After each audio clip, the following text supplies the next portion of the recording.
Welcome back to Hamilton Life, everyone. I'm Linda Rourke in studio with Jill Fraser. I love this day because home decor is one of my passions, Jill, so I'm so happy to have you on board. And what I love about what you've done today is you're showing us different places, surprising places actually, that you can put artwork. And this first photo is in the kitchen, just up against the backsplash. I love this. Leaning up against the backsplash, exactly. Backsplash, if it doesn't look so pretty and you have a little photo or something you want to prop up against it, you can do that, and then it's easily changeable as well. You have some of those old tiles and you want to cover them up. Hide them put a a photo little in bit. front of it. Exactly. You It's can a do great that idea. for sure. And this one's really fun. I would not have thought about putting a picture on a mirror, but I like this. The builder mirrors you get a lot of times are really vast, and there's nothing going on in the middle, and you only need the space over the sink. So if you've got the space in the middle, I just used a little bit of double-sided tape and stuck it right there in the middle of the mirror. And that's so in right now, the keep calm and carry on theme. And then over, I love this too, over a door frame. Well, we had high ceilings and there was a little bit of space above the frame, and that's in the foyer, so as you walk in it kind of draws the eye up and it's a bit of a focal point there.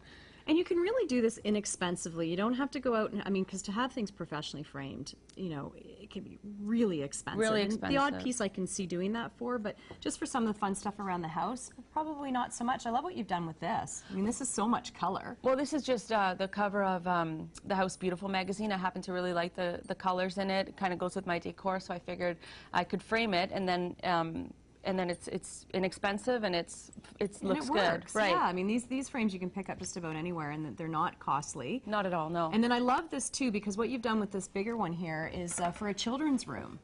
Well, we had this storybook, and I really liked the color in the illustrations, and I needed some artwork for my daughter's room. So I picked my favorite photos of my favorite nursery rhymes and just had the mat custom made.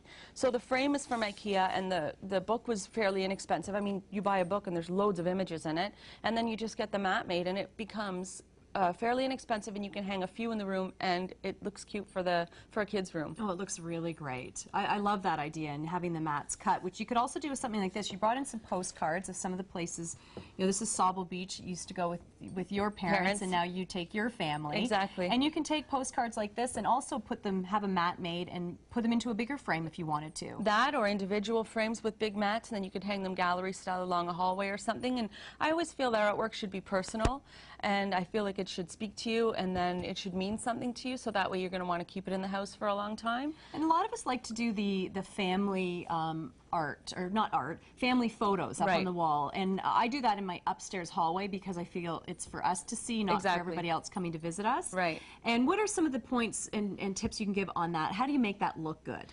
What I do is I lay out a big sheet of brown paper or newspaper, and I lay my frames on top of it, and then I trace the frames and then put it up on the wall, and then you get an idea of where you should hang all of the frames so that you get the spacing properly instead of standing with a tape measure all day. Perfect idea. So. And should you have your frames match, or can you use some creativity there? I think that as long as there's a little bit of symmetry, every frame doesn't have to be the same. If they're all black, all brown, you could mix it up a little bit as long as there's some symmetry in the layout. Some thought that goes into it. Just don't throw them up. Throw them up, exactly. But that could be fun too, if that's your look, if eclectic. But no, for me, no. I think that you should have some kind of right. You should have some kind of some symmetry in mind. Great. Thanks so much, Jill. Thank you. Good tips. Really easy to do at home, so give it a try. If you have questions, you can always get in touch with Jill.